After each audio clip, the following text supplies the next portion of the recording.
fanfiction que nós promovemos, e eu tinha programado dizer isto em inglês, portanto vou passar para português, vou dizer em português, porque enquanto a autora não tiver, não precisamos realmente de falar inglês ainda. Nesta atividade de fanfiction, nós tentámos ir um pouco mais longe e, além de pedir aos autores para mexer na obra deles, pedimos que fosse trabalhada e que eles se juntassem à discussão sobre essa obra. É nesse âmbito que nós convidamos a Louise O'Neill, que é subejamente conhecida, e penso que agora é subejamente conhecida também de todos vós. Tiveram a oportunidade e desafiámos a ler então o livro dela, um dos livros dela, e temos aqui 4 escolas secundárias. Nós temos a Escola Secundária Rui Luís Gomes, a Escola Secundária Fernão Mendes Pinto, a Escola Secundária Anselmo de Andrade e a Escola Secundária António Gedeão. Olha, ela acabou de entrar, que maravilha.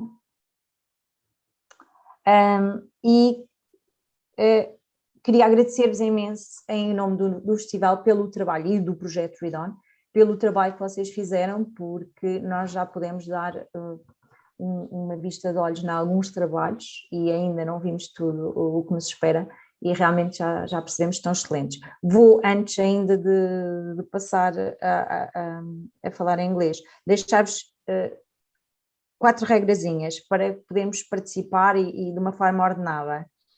Queria que só se ligassem os microfones quando vos fosse dada a palavra. Quando quiserem falar, que cliquem no botão sempre possível da reação para nós vos podermos identificar mais facilmente e vos destacarmos, e que nas vossas apresentações não ultrapassassem os 10 minutos, no máximo dos máximos, se tiver mesmo que ser os 15, porque são 4 escolas, vezes 15 minutos já dava 1 hora, e isto sem a autora falar, o que seria extremamente difícil. Portanto, no máximo, se tiver que ser, se alguém tiver que falar primeiro, também agradecia que nos dissessem se tivessem que sair, para que ninguém fique defraudado e que consiga apresentar. E queria então, acho que vou passar a falar em inglês, porque julgo que a Louise já está. Ok. Hello, Louise. hi. Hello, welcome. I was going to say I'm very late. I'm not even. I've no makeup on. I was going to say this. I was like, it's okay. I had an outfit prepared to wear and everything, but I'm here now.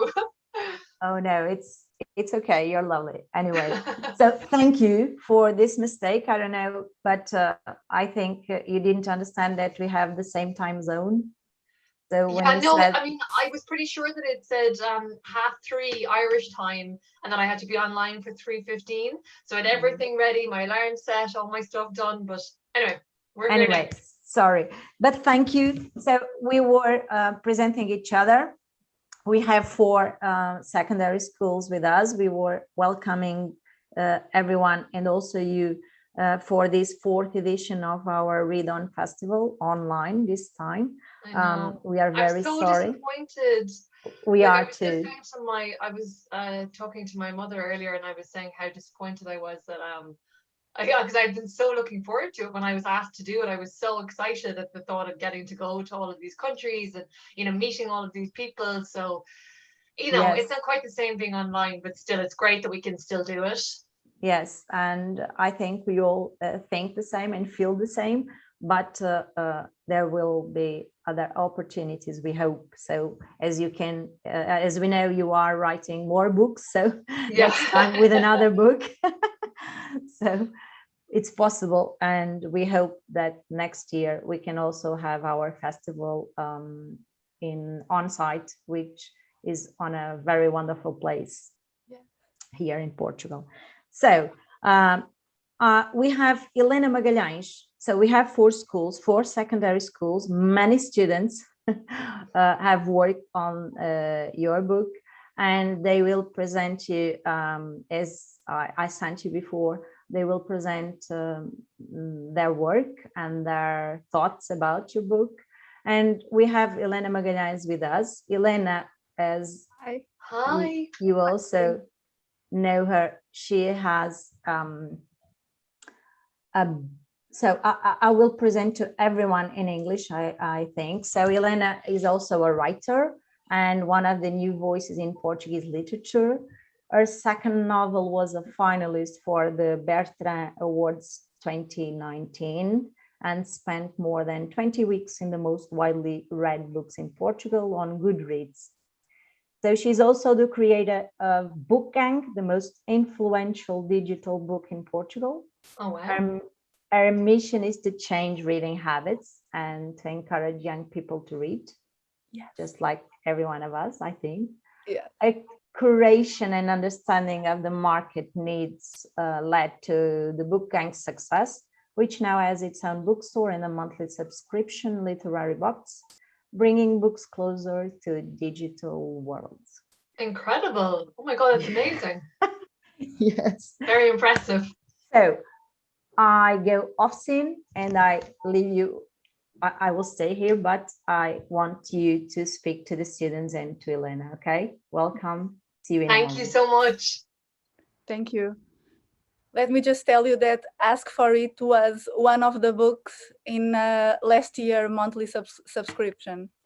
And it was a success. Yes. Thank you. Yes. So I guess as we don't have much time, I guess we need to start talking with the students and start to watch their presentations because we only have till 15 and a half, I guess. So I don't know if Claudia, we are going to follow the plan. Maybe we can start, I don't know, but I can see that we are trying to shorten this, and I can see that Anselmo de Andrade, they have a short biography. If we start with them, we don't need to present Louise, they will do it for us. Yes, I think. So I guess we can start with Anselmo de Andrade, and they can show. Anselmo de Andrade, can you react so we can find you? Okay.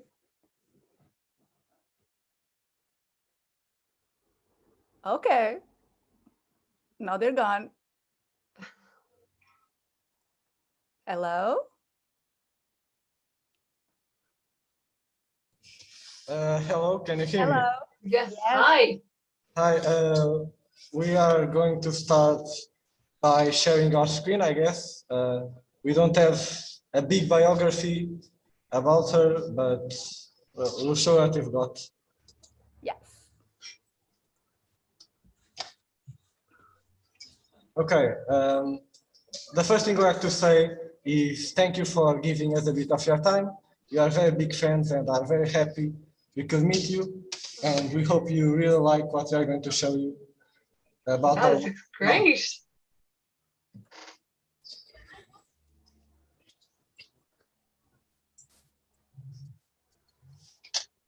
We have been working on asking for it.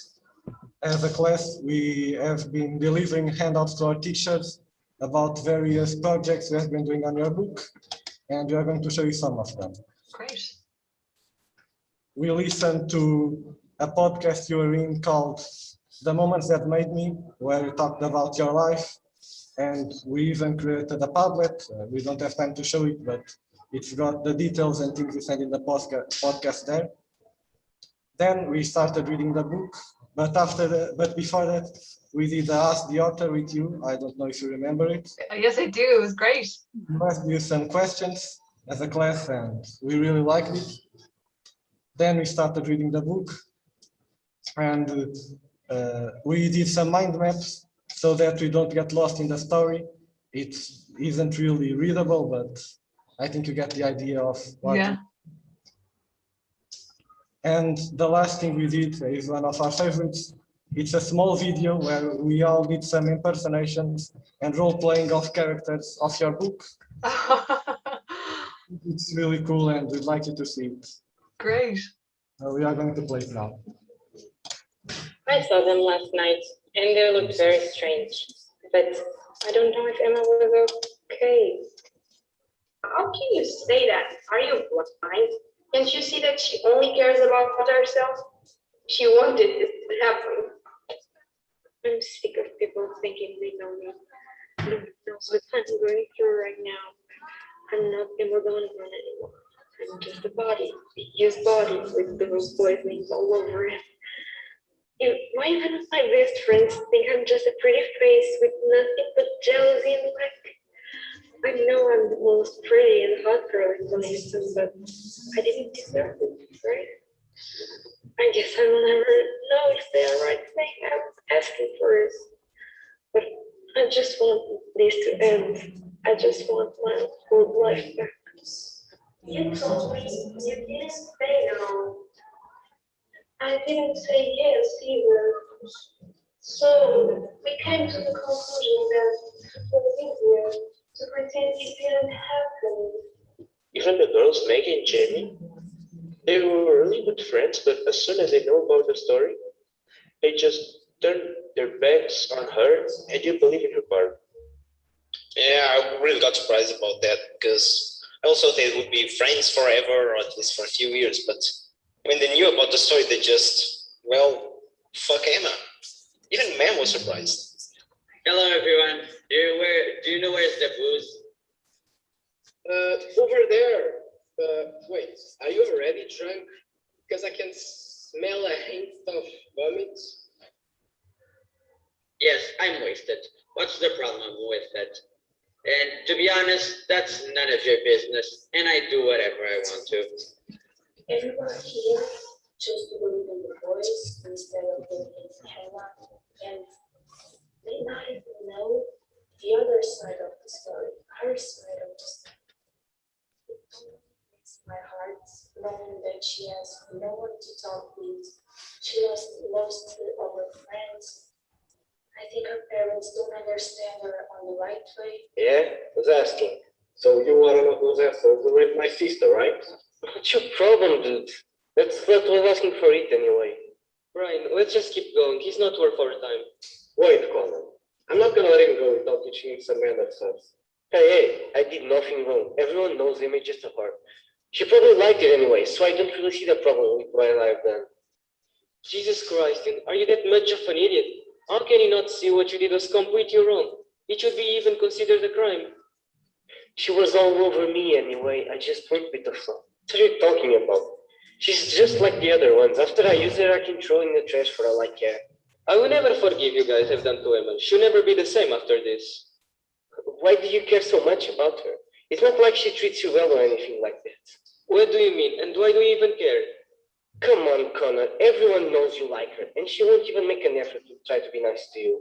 Shut up, Dylan. You don't even know what you're talking about. And why would you? It's not like you are great with relationships either. What is that supposed to mean? I've heard about what you have done to Jamie. As I said before, I don't really care. She's just one more name on the list. You really don't have feelings, do you? First you get a girl, you ruin her life, then you leave her. It's all just a game for you, isn't it? That you can play over and over again. Dude, mind your own business, okay? And I'm heading out now. I'm tired of talking to a stupid dog. Well, and that's our video. Now I will to my colleague to share the rest of our presentation. It was so good. Oh my God, that was so good. Hi. Hello. With our handouts, we also gave our opinion about some topics that are related to the story of the book.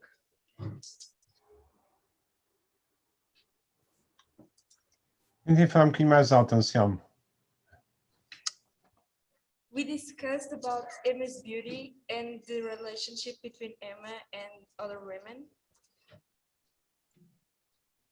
We also discussed if she was the victim or was it her choice.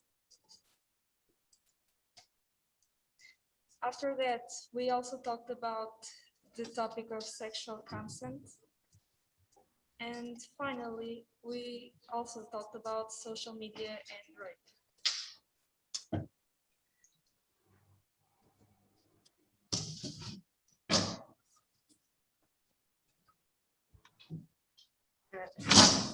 Hi. Hi. Was Emma a victim or was she asking for it? And where is her dignity? In another of one of our hangouts, we decided to tell Emma's story. Our work consisted in the creation of a newspaper article in which we needed to tell Emma's case. Here you can see some of our articles about the Ballinasund case that became national and international news. I hope you like it.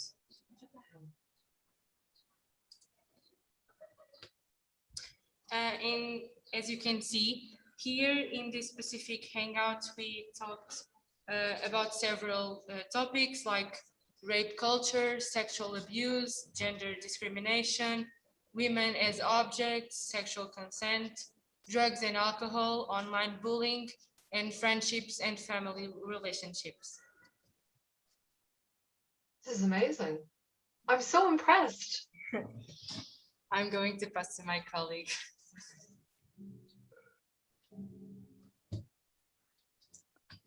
Hi. Hi.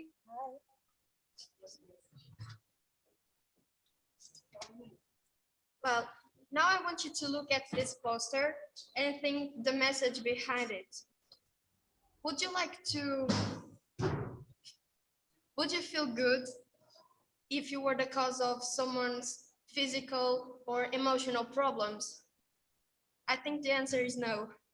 So with this reflection, I want to share a poem written by me about the themes related to your book. So I'm going to play an audio.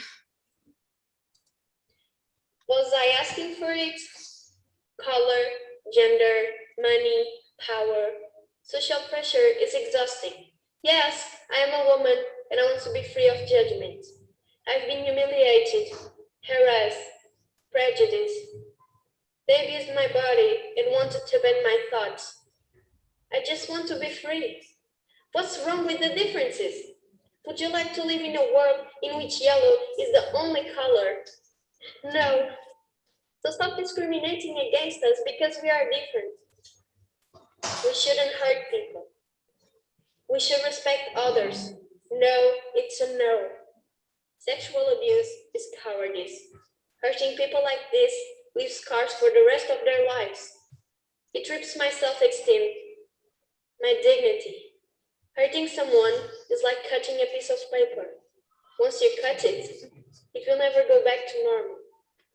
That is the reason why we should share love other than anger or hatred. If we want evolution, all we need is to heal and support each other. Maybe we should start with education, teaching our kids that love is the first rule of life. Also, teaching them to accept differences to trigger the change within the world. That was my poem about sexual abuse and these themes. So good. Now I'm going to pass the time for my colleague. That was wonderful. Thank you. Thank you. Hi, it's me again. We have some questions for you, but we will leave them to the end of the presentation and the end of this Zoom reunion. Again, thank you for giving us a bit of your time. This was wonderful.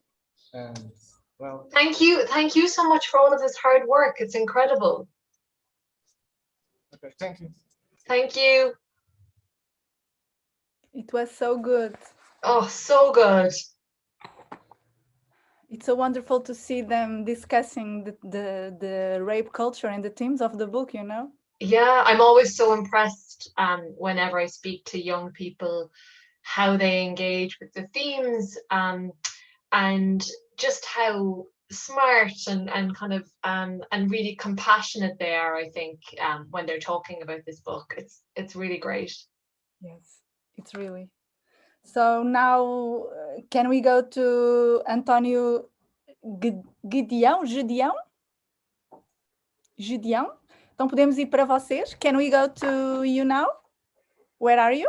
Yes, I'm here. Hello. Hi. Okay, so my name is Maria, and we come from the school in Tonerstown.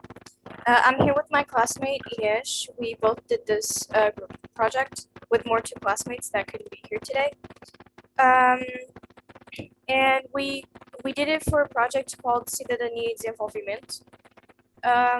And it was only supposed to be for our class, but we ended up showing it to other classes from the 10th to the 12th grade. Great. And it's basically a PowerPoint. I'm just going to warn you that we made this very brief because the initial project was very big and talked about a lot about the book, but we made it more brief so we could show it to other classes without taking much of their time, and it was also very useful for today. So I will try to share my screen. Okay, I think you can see it. Yeah.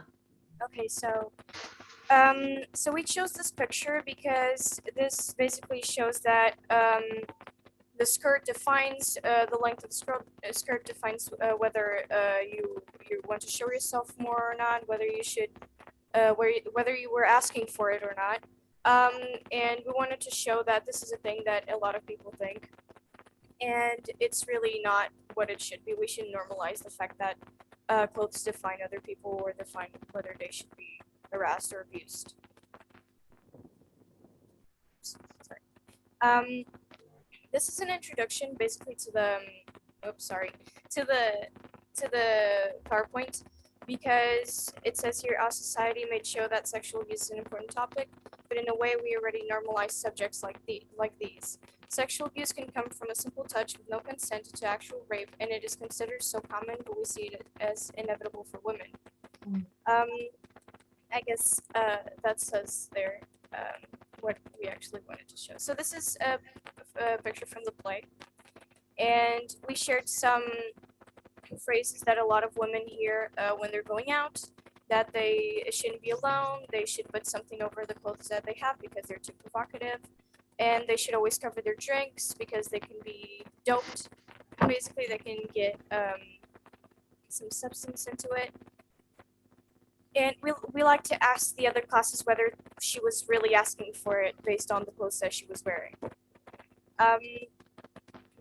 In this slide, we show that no means no, and it's very important for people to learn about consent. We wanted them to get more sensitive about hearing your partner, whether it's a partner, a random person on the street, just knowing that you should not touch other people or abuse other people without consent. It's just people should respect each other and respect what they need or what they want or what they don't want.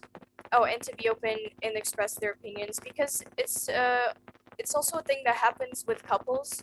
Even if they're dating for 2 months, 2 weeks, or 20 years, it's also very important for the partner to have consent, both of them, so they can be open and have a healthy relationship. Here we talk about consent a little bit more. Basically, that anyone can take consent anytime, take it back, because if they're getting uncomfortable, if it's going somewhere if they don't want to go,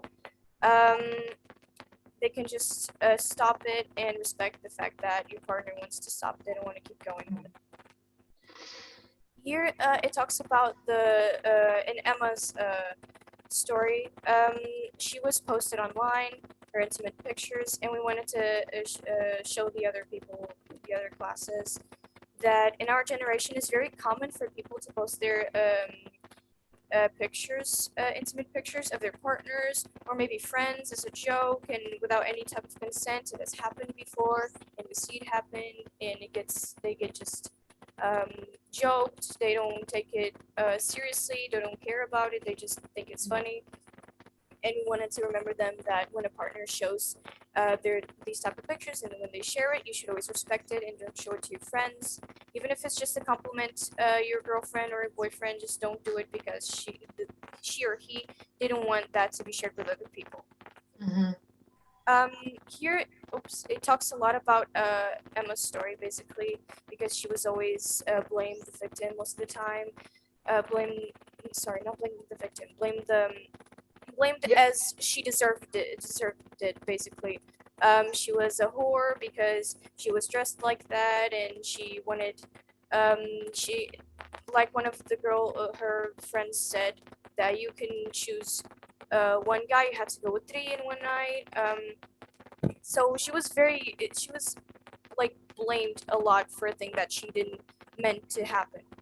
And it's a thing that is very common. Everybody picks the abuser's side and thinks that, oh, he's right or she's right, and the other person that got abused really wanted, and you just don't know. Instead of not, people should sometimes just not give an opinion and just support the victim, because that's the one who actually should be supported.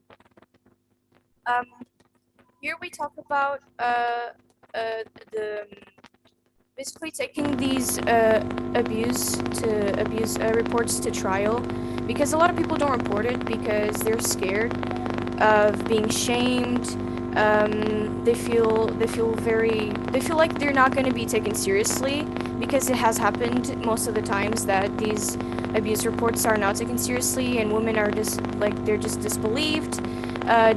They say the woman was too provocative, and if it happens to a man, they say that the man is the male gender and he should be strong, he should have stopped it.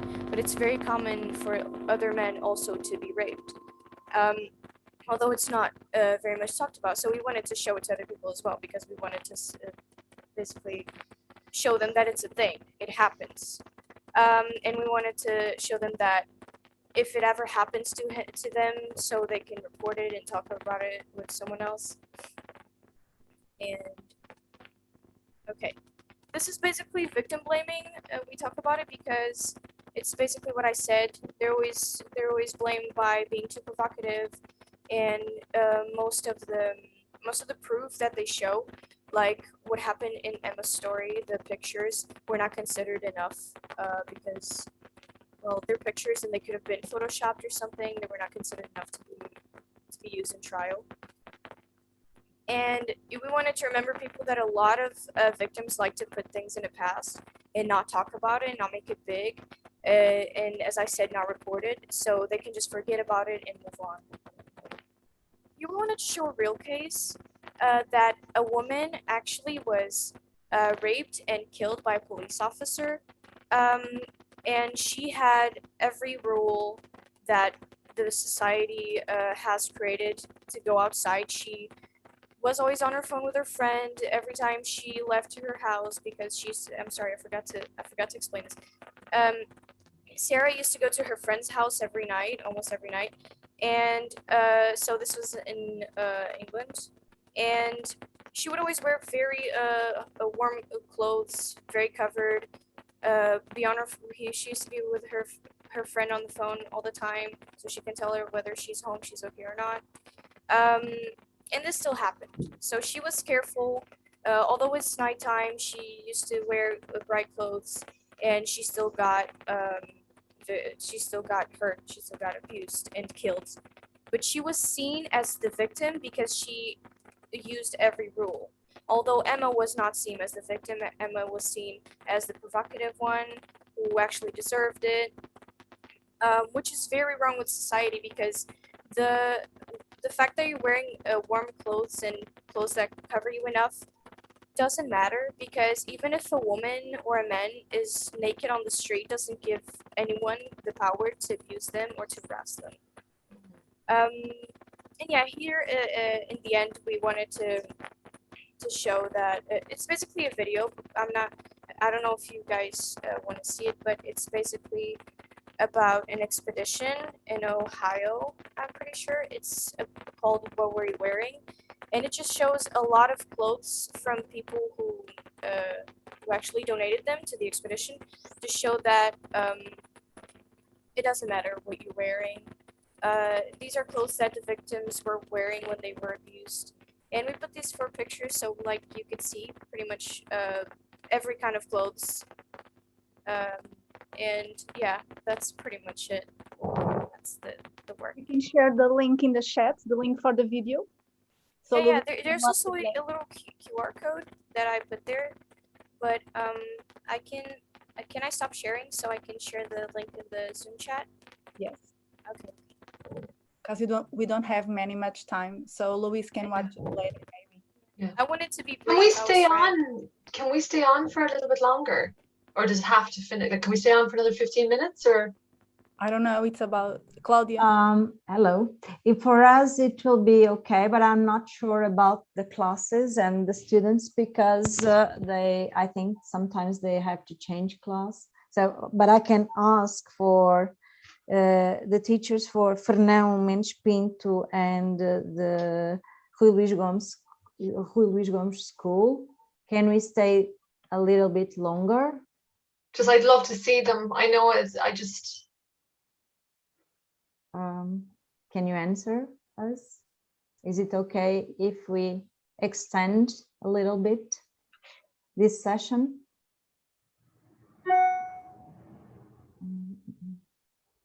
Can you? Maybe you can answer in the chat. Yes. If you don't have a microphone, I'm not. Okay, I think there's a square there that says aluno, and they say yes, right? Okay. Yes, I think. And are you from Rui Luís Gomes School? Yes? Yes. Yes. And the school, the other school, I think Fernão Mendes Pinto. Where are you? The students from.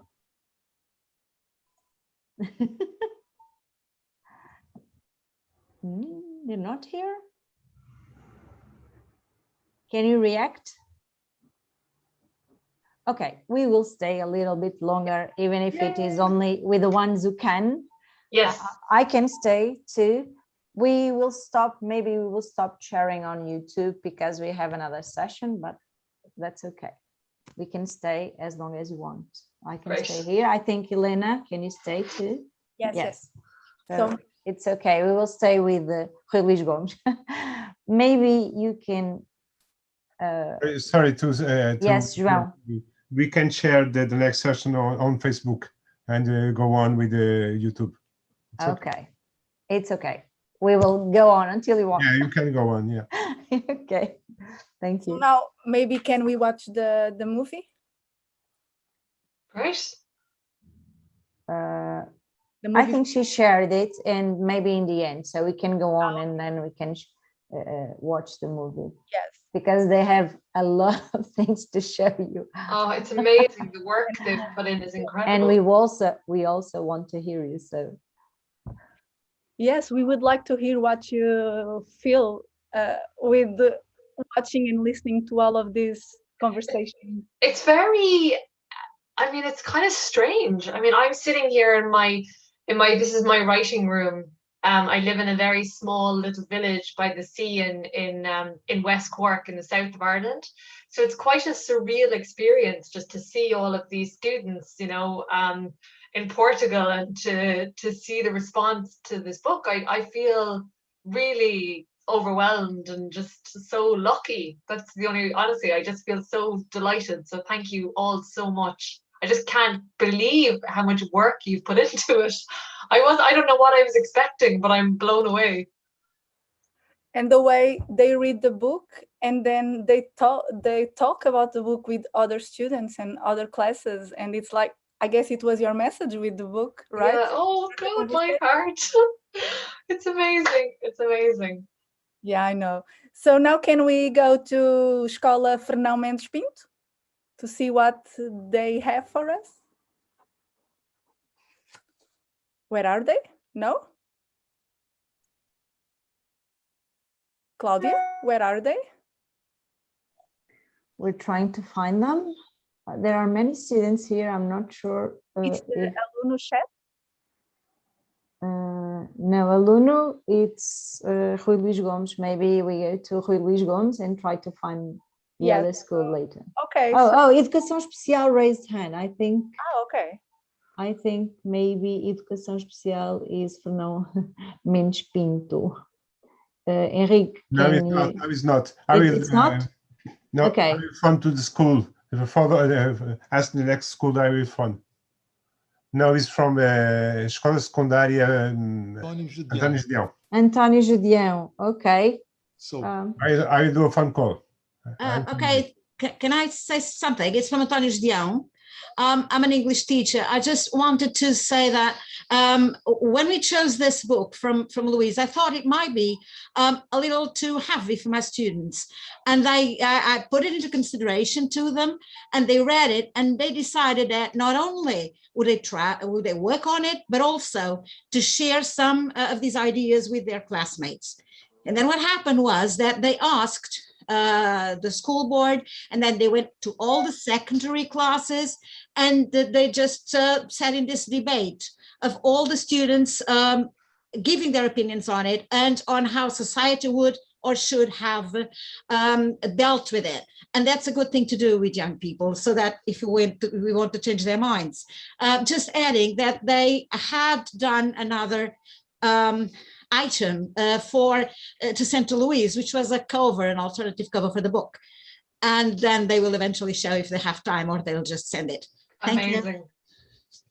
That makes me want to cry. I'm like, oh my God, it's just incredible. Thank you. I'm feeling very emotional. Thank you for bringing up the topic. Oh, thank you so much. Thank you so much. So now let's go to Rui Luís Gomes. Yes. Hello. Hi. Oh.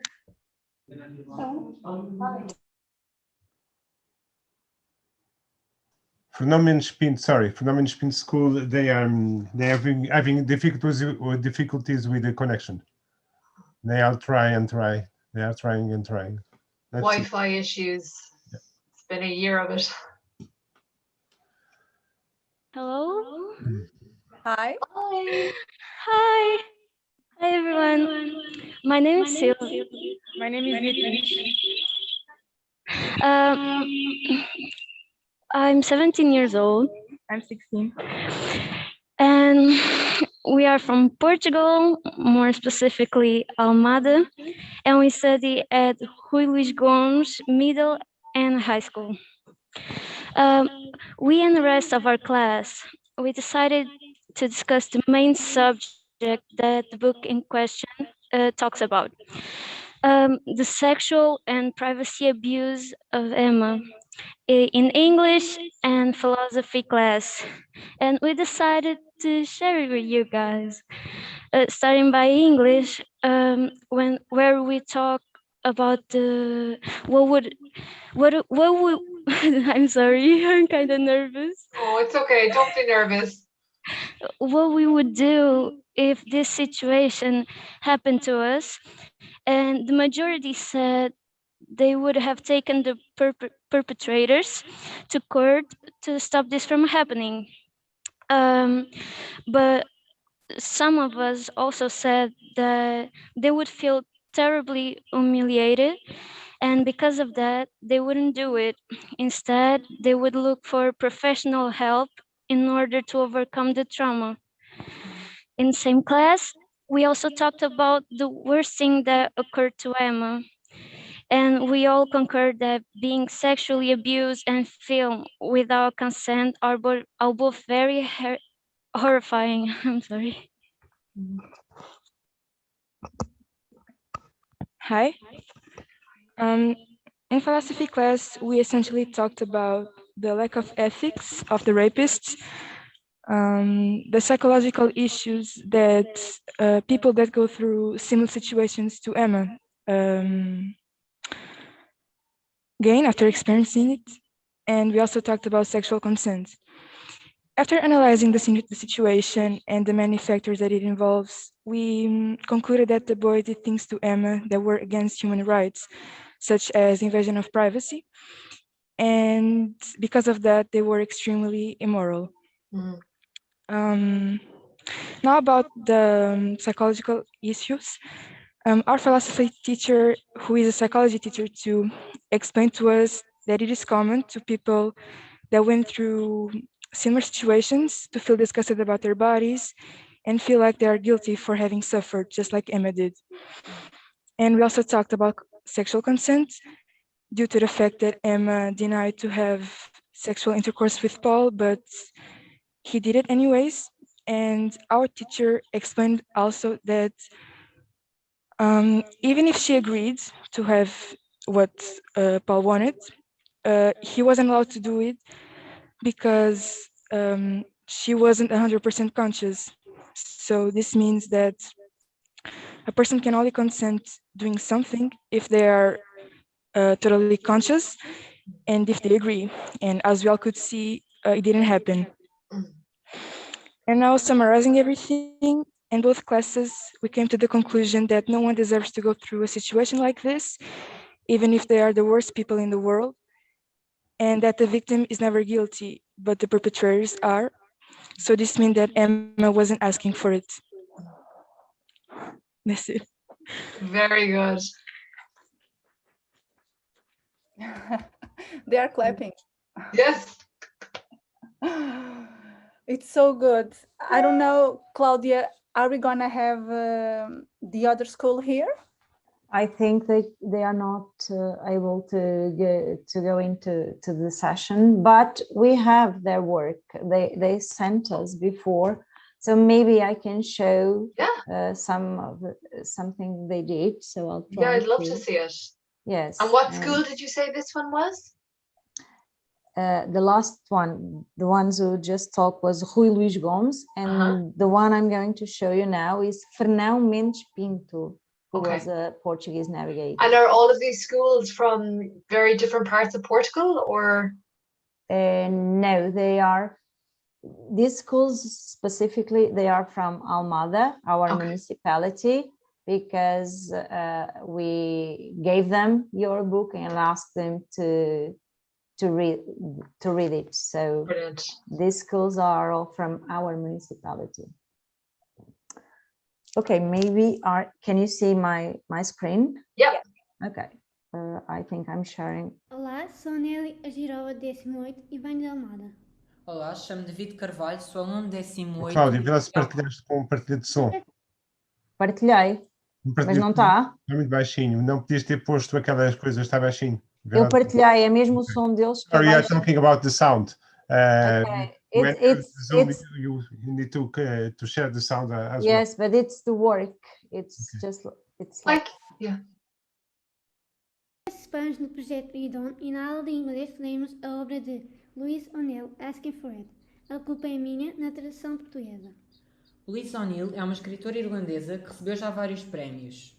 A Culpa é Minha é um livro com várias mensagens fortes e poderosas que abordam temas pesados e bastante reais. Neste caso, a história trata sobre o abuso sexual e a humilhação que vêm a ser temas delicados, mostrando os efeitos que estes têm sobre as vítimas, os familiares, os amigos e agressores, e ainda demonstrando a forma de como a situação é encarada pela sociedade. Dizendo a verdade, pode ser um livro bastante difícil de ler para alguns, tendo em conta que contém temas bastante sensíveis. Mas, na minha opinião, é um livro que todos deveriam ler, pois levanta múltiplas questões sobre a forma de como vivemos e enfrentamos os nossos problemas na atualidade. Vamos começar por ler um excerto da versão original em inglês. None of the guys could keep their eyes off her though. Whatever, what a slut.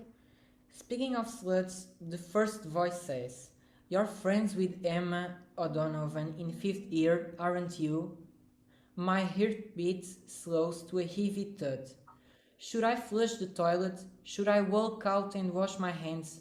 Pretend I didn't hear them mention my name, but then they will know that I was eating my lunch in the toilet by myself. No one else will sit with me.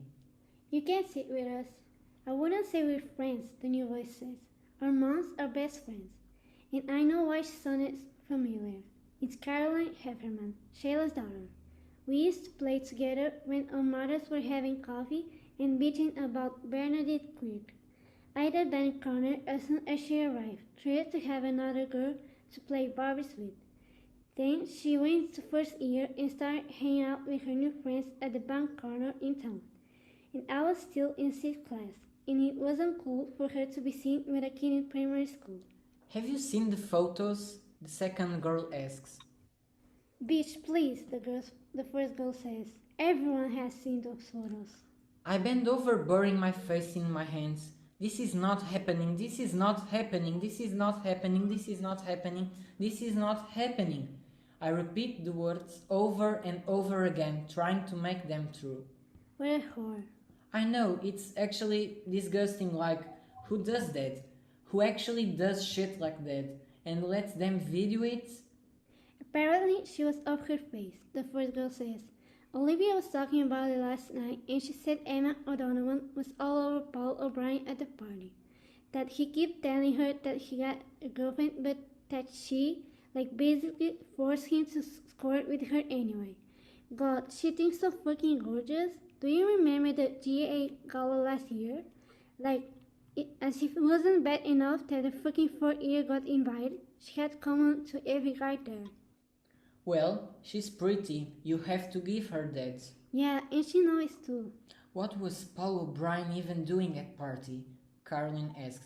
He must been even at least 10 years older than everyone else. Olivia told me. And how does Olivia know so much? Caroline interrupts her. Her sister Mia was at the party, the first girl says slowly. And I know you're on her period, but there's no need to get cranky with me. E agora vamos ler o mesmo excerto da tradução portuguesa de A Culpa é Minha. Okay. Sorry, I decided to stop because they said they were going to read the same in Portuguese. Okay. Well, they read it very well, and they read it really well in English. Can I ask you, will you say the name of the book in Portuguese so that I know how to pronounce it in Portuguese? Helena? A culpa é minha. A culpa é minha. Yeah, very good. And does it translate as asking for it as well, or what does it? No. It's my fault. Yeah, it's my fault. Okay, that's good too. That's good. That's a good title too. Yes. So we will continue. Yes. Yes. Yeah. We can pass to the questions. Yes, great. We didn't have a lot of questions. Who wants to start? Anselmo de Andrade?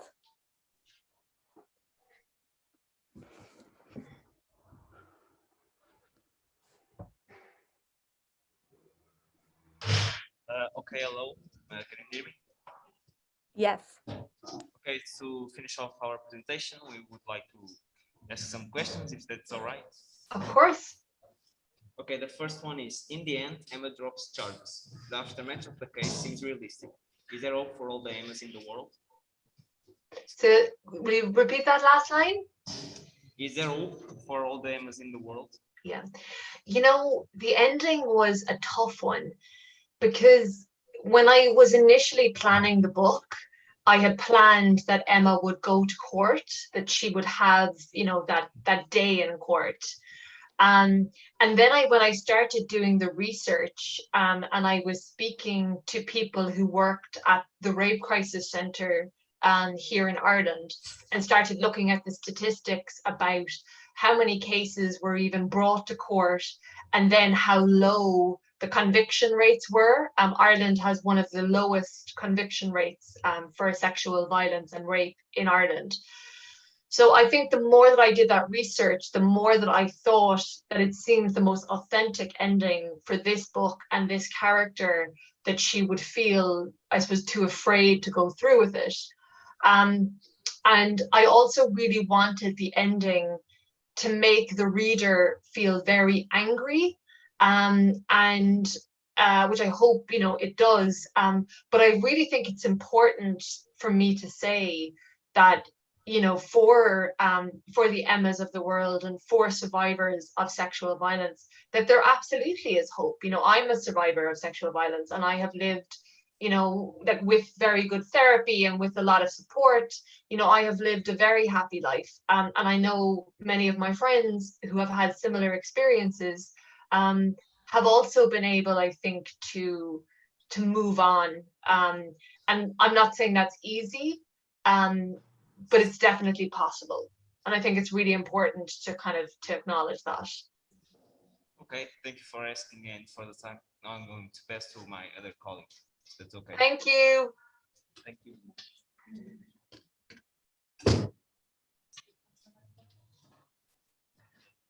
Hello. Hello.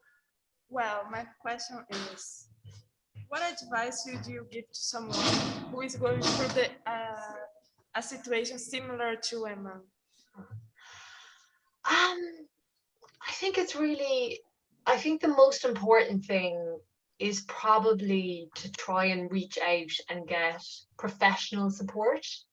And I think that that's really important because as much as your friends and your family will hopefully, I mean, not in every case, but hopefully will be able to listen to you and support you and believe you.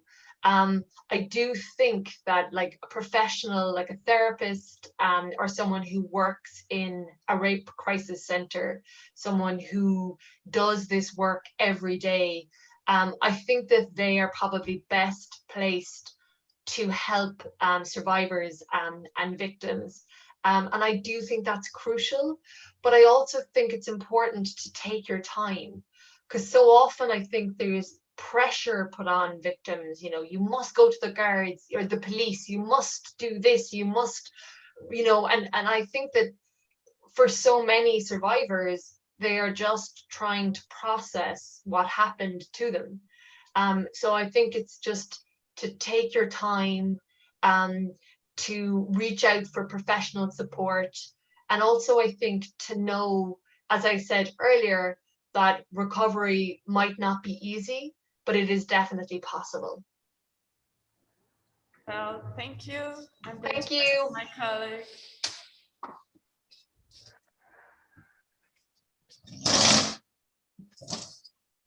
Hi. Hi. We have another question for you. Great. As teenagers, we'll soon be asked to make some choices. What advice will you give us to make the right ones? Oh, wow, that's a big question. Do you know what I think is that, like, I mean, hopefully, you know, you'll have an inherent sense of what is right and wrong, and I don't have to get into morals or ethics, you know, that I think a general, I think, attitude of going into the world and trying to be as kind as you can to other people is probably the first place to start. But I think that when it comes to making big life choices like career or education or travel or, you know, any of those things, I think the most important thing for every person to do, no matter what age they are, is to really understand themselves, understand what they need, what they want, and really listen to your own intuition. Because I think so often, particularly at your age, you know, your parents want you to listen to them and your teachers want you to listen to them, and everybody wants to tell you what they think is best for you. Whereas actually, I think the earlier that you can sit still and listen to your own intuition, your own heart, I think the better that will be for you in the long term. Okay, thank you. I'm going to pass it to my colleague. Thank you.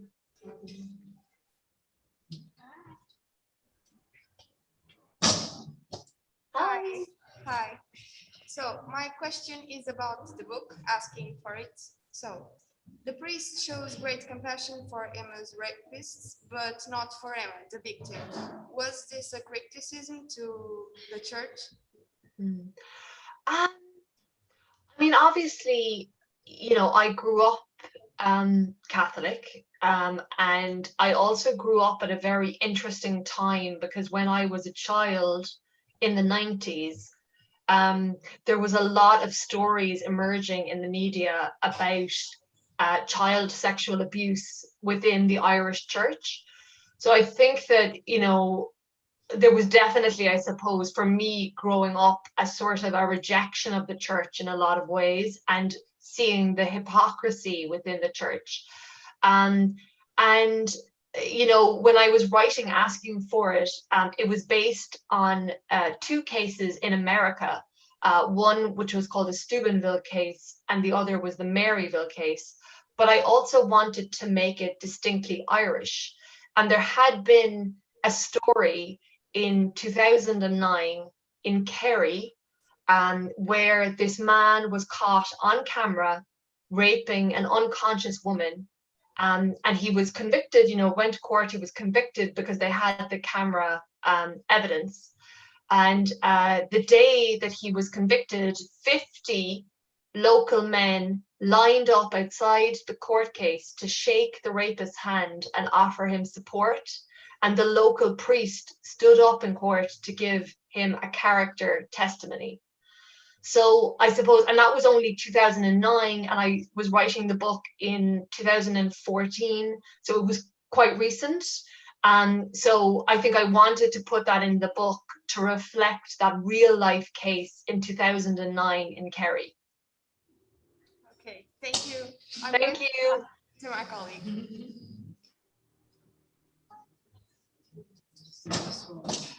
Hi everyone.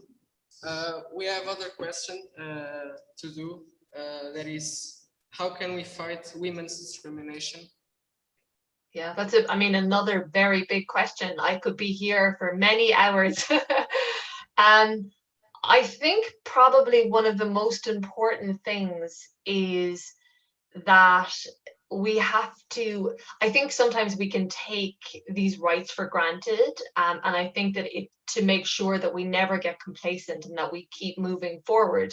But when it comes to issues around consent, I do think that education is the most important thing. And I'm not sure what it is like in Portugal, but I know here in Ireland, the sex education is still very limited.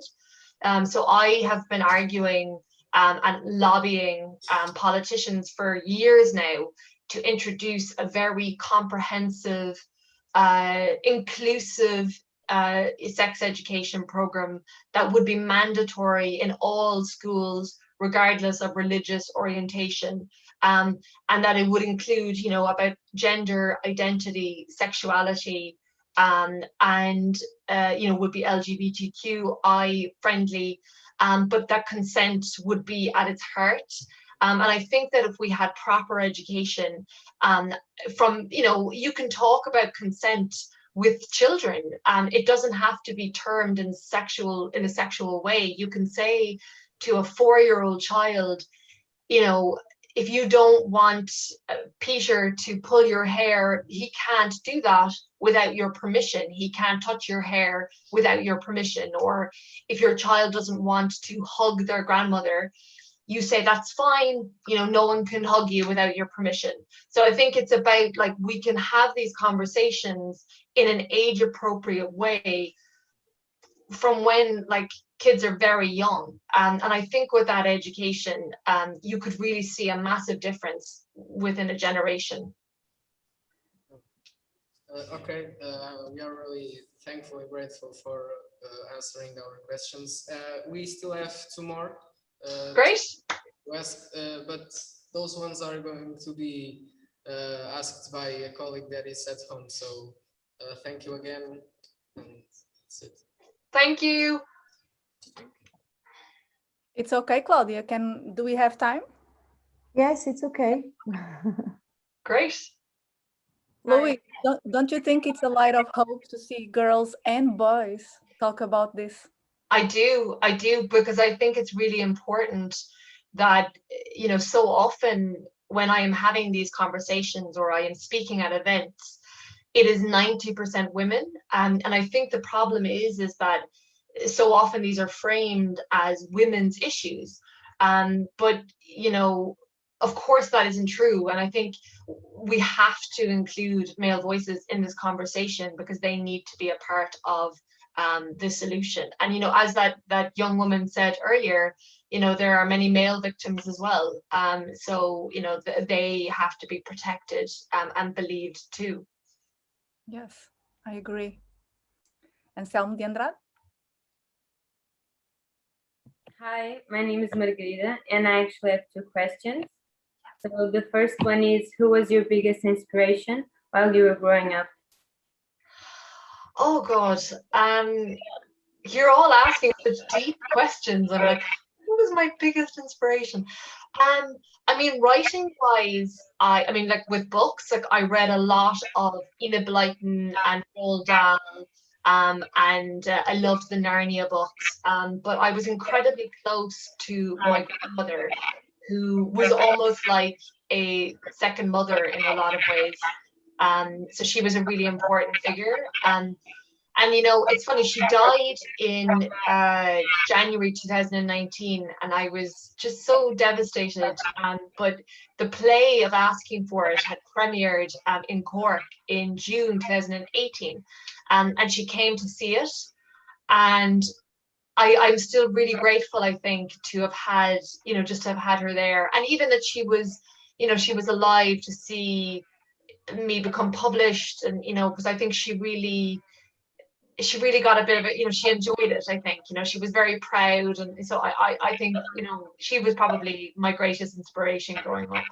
Oh, okay, thank you. And the second one is, what book did you have more fun writing? Okay, well, I mean, I definitely did not have fun writing Asking for It. It was a very difficult book to write. And when I was finished with it, I really thought that I might never write again, because I think it had taken so much from me. But I mean, I've written 5 books and I'm just finishing up my 6th one.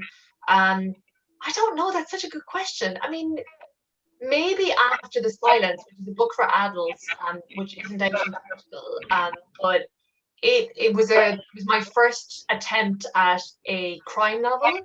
Yeah, so I think that was quite, I think because it was a challenge, you know, I'd never written a book like that before. So I think, yeah, I think that was probably the most fun. But I will say that I am very proud of Asking for It, because of the legacy that it has had. You know, the way that people have responded to it, the way that young people in particular have responded to it, has made me feel very lucky and very humbled. Like, to be here today, I really wish that I was in God, it is so cold here at the moment. I really wish I was in Portugal. But I just feel so lucky to be talking to all of you and to see these presentations and to see the work and the effort and the thought that you've put into this. Like, it's just beyond my wildest dreams. So thank you all so much. Thank you. And it's been a very emotional conversation. I don't know if António Gedeão, nunca sei dizer. Do you have Gedeão, António Gedeão. Do you have any questions? We didn't prepare any questions, although we prepared a little a book cover about it. That it kind of shows. Actually, it kind of shows up some questions in people's minds. I will show you the cover, and I will tell you a little bit about it.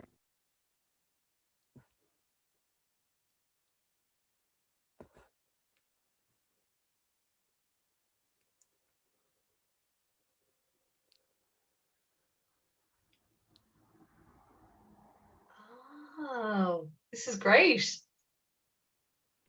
So, although it's kind of like not in the right position, I tried, but it's back to. No, I can see it. I love it. We basically did this because we question ourselves if it's possible to change the society's perspective on people wearing shorter clothes, and about women being seen as very small beings and sensitive, and whatever happens, if you want to pick up a woman in the street, that's possible. You can just grab her and run away, because I guess they're women who actually are scared of that. Me as a woman, I'm small, and if somebody's like behind me, if there's a man behind me, sometimes it looks like he's chasing me and I get scared, but maybe it's not. It's just that thing is just portrayed in our minds since we're very, very young. Yeah. There has been even some classmates of ours with they're male, and they have told us that they have felt harassed in the streets. There was one of my of the boys I was we were presenting in another class, and he said that he has been approached in the street by another man, asking him to take him to a party, and he would do a bunch of things with him. And he is a minor, first of all, and second of all, it was very dark at night, and he was very scared. So it's a thing that happens with every gender. And basically, this book cover was to show that this is seen as a provocative outfit. Although, at least here in Portugal, it's illegal to go naked on the street. This is basically seen as naked.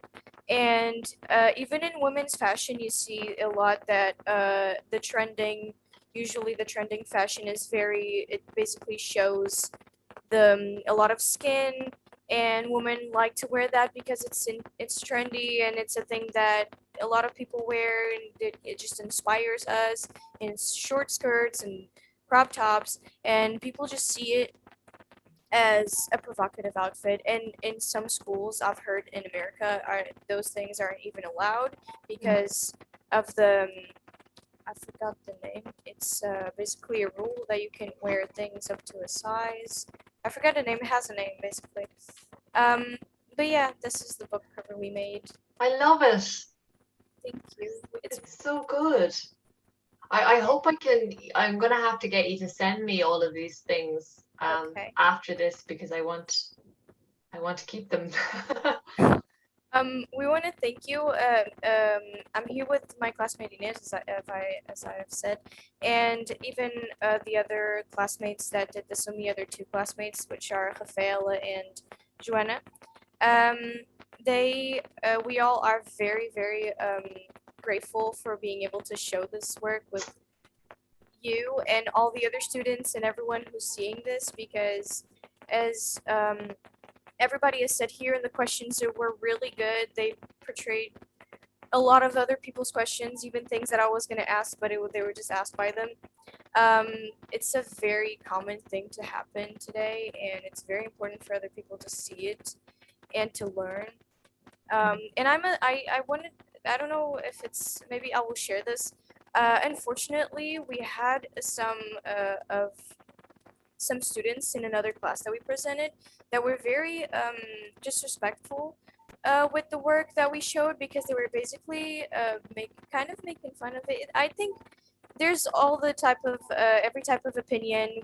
We respected their opinion, but they still didn't take it serious.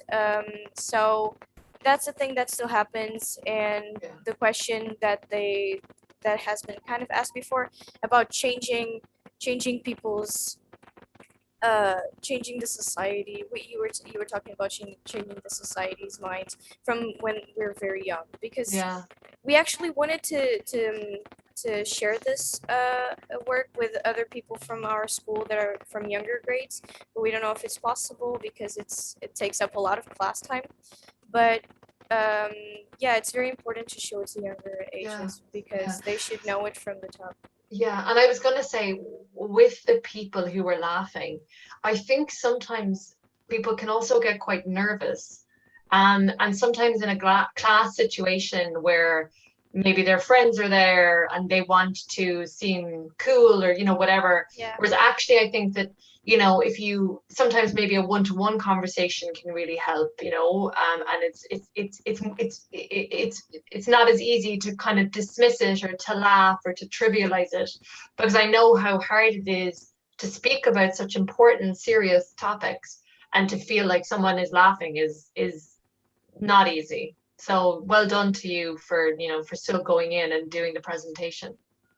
Yeah, we all thought it went really good, but the fact that they kind of reacted like that made us a little bit feel a little bit like weird, because we just want to show and to make people sensitive about this topic.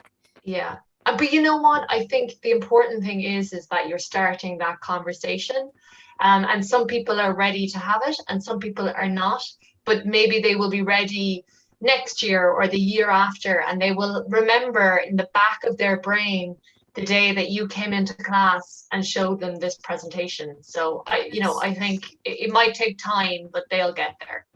Yeah, and it will always be there even if they get into a situation, whether it's them being the victim or them kind of being the abuser. I'm not saying they're abusers, but if imagine like a drunk girl is in a party and they think, well, maybe I'll like take that chance, but maybe they will actually think. Maybe not because these people were telling me about this, whatever. Maybe that will show up in their minds. Yeah, exactly. Okay, thank you. Thank you so much. Thank you for your hard work. Thank you so much. Rui Luís Gomes, do you have any questions for Louise?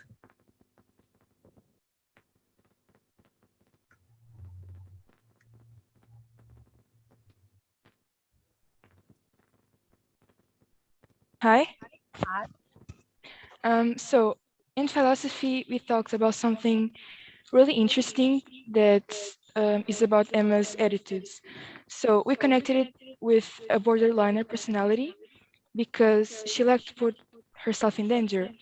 So we wanted to ask you if you had that in mind when making Emma's character. I definitely did not. But I think as a writer, it's always very interesting when you hear other people's interpretations and ideas and theories around your books, because that was not my intention, but it's fascinating to hear that someone might have read it in that way, you know.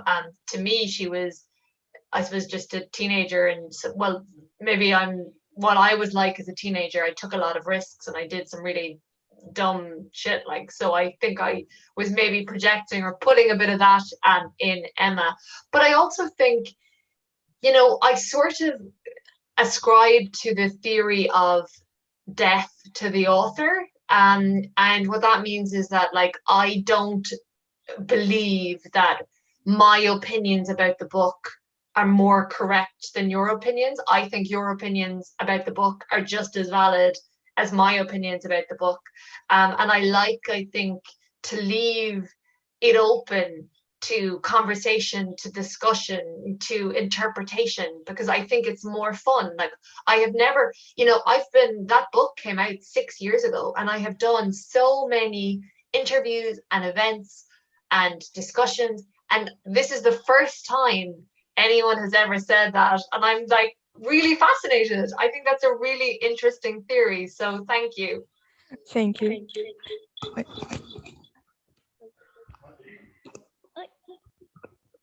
Hi again. Hi. We also wanted to ask if it was an intention to make Emma not so likable. So in the end, we wouldn't feel that much empathy towards her, even though she's a victim and didn't deserve what happened to her at all. Yeah. Bear in mind that we think no matter what anyone is like, they are entitled to justice. Yes, exactly. And I hope that the reader will be able to have empathy for Emma. But I suppose, you know, there is this idea of the perfect victim, and the perfect victim is is someone who, a little bit like that young woman earlier was talking about, Sarah Everard, that case in the UK. And so often the perfect victim is middle class, is white, is young, is a virgin, doesn't drink, doesn't take drugs, has never had sex, you know, doesn't go to parties, and was attacked in an alleyway by a stranger. So it's very clear cut, and everyone can say, you know, this is wrong. And then so often there just seems to be these obstacles put in the way, you know, where, oh, this person takes drugs, or this person is a sex worker, or this person comes from, like, you know, a poverty-stricken home, or, you know, all of these things. And it makes it harder and harder and harder for people to report and to get justice. And I think even with the Sarah Everard case, like, you know, you could see how even like race played like a big part in that, because so many young women of color are abducted or are raped, and there's not the same outcry, the same sort of public outpouring of grief. And I think so this idea of the perfect victim is so harmful, and it's also so dishonest, because there is no perfect victim. Everyone, you know, reacts to trauma and to grief in different ways. And I think with Emma, I wanted to dismantle that idea of the perfect victim, so that the reader would say or think, you know, people who I dislike, people who I personally would not want to be friends with if they were raped or if they were the victim of sexual violence, that they still deserve to be believed. As you said, they still deserve justice, and they still deserve my support. So it was, I think, just really that, as I said, that idea of the perfect victim. Because I know even in my case, you know, I had been drinking and I had gone to a party, and I was like, well, no one's going to believe me, or this was my fault. And I think it's just so harmful to victims. Yeah, so I really hope in the book that I've managed to kind of, I don't know, just make the reader think about their own prejudice and their own bias, which I think is really crucial for us as a society if we want to move forward. Thank you. Thank you. Thank you. I know there are people here that they're not from schools. So I want to know if anyone here wants to ask something to Louise. No? They've all gone very shy. Yes, they are very shy. So I guess we would like to know, we know you are launching a new book. We don't know if it's going to be available here in Portugal soon. We'll see. Well, hopefully. Yeah, my last book came out in September, and I am editing a new book at the moment. So it's very hard work. The first round of edits is always very, very difficult, but hopefully that will be coming out in summer 2022. So yeah, and I'm hoping I'll get to Portugal before then. And what about your last book, the one before that? Okay, I'm trying to remember now. So it was Only Ever Yours is my first book. Asking for It was book 2. Almost Love, which was a book for adults, is book 3. And then there was The Surface Breaks, which is a feminist retelling of The Little Mermaid. I'm not sure if that's in Portugal, but that is another book for young adults. We don't have in Portugal. We only have the Asking for It and Only Ever Yours. But okay. This one is not available right now. We are trying to bring back again. So I don't know if Claudia, if you want to say anything more. Okay, I'm not sure if the teachers who are here want to say something, because I want to say they did a wonderful job bringing this book to the students. Maybe they wouldn't have known about the book if the teachers didn't bring to them, which because as Elena said, it was very difficult to find it in Portugal. And I think it is really important because it brings a lot of issues, a lot of subjects. So I know Rita wants to say something. Please, Rita. Okay. Hello.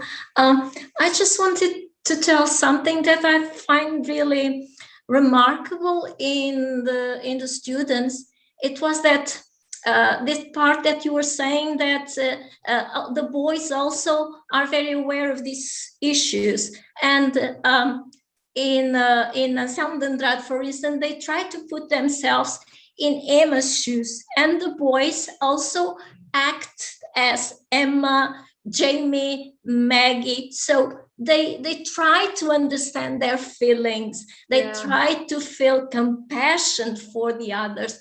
And it was, I believe, a good approach to understand, not only to be rational, of course, they also have to think and then reflect on the issues, right? To discuss, and things come also into light. But the idea of putting themselves into their shoes, and I was really proud of these boys because they also wanted to feel as girls, to understand their feelings. And I think this is a very important step towards the change that is needed. Yeah, and for we, sure. we are also very grateful for this opportunity, for the Read On opportunity, and for you to also, Read On hosted us, and for you to be here and just interact with our students. So thank you so much, and hope to see you soon again. Yeah. Thank you so much for facilitating this incredible work. Like, oh, it's just, and to hear that about the male students is really wonderful. So thank you. Our pleasure. Yes, thank you. I think we can say goodbye now. Yeah. We thank you very much. I'm leaving. I don't know if you want to say something before you go, Louise. Well, firstly, I want to apologize again for the time mix-up. Time zones definitely a little bit confusing, but anyway. But I'm so glad that we managed to, you know, take the extra time and just to get to hear all of the students. And it just honestly, I cannot tell you how grateful I feel right now to hear all of these students and the teachers engaging with this work in this way. As a writer, you just cannot hope or want anything more than that when you put a book into the world. So I just feel so grateful. So true. So thank you everyone for being with us. Thank you, Elena, also. Thank you, Elena. I hope as Read On project will end, I hope the festival will not end in Almada. We don't know, but if we have another festival next year, not this year, we are too tired, but next year, on site, we hope you can visit us and show us your new book. Yeah. I think we would all like that. And we can all meet in person. Yes, okay, please. Thank you everyone for your wonderful work. If you send us your work, I think some of you did that before, and we can send everything to Louise. Yes, please do. Okay? I would love to. I would really love to see it Please again. send everything to our email, readonportugal@gmail.com. readonportugal@gmail.com, okay? And we will send everything to you. Thank you, everyone. Bye. Wonderful session. Bye. For this Bye. wonderful session. Bye-bye. And don't forget to follow us on Instagram, YouTube. You can see this on YouTube. So, and we also making some giveaways now. So, and I think one of Louise's book is on a giveaway. So, oh, there you go. Go to our Instagram. Okay. Thank you. Bye-bye, everyone. Bye-bye. Bye-bye.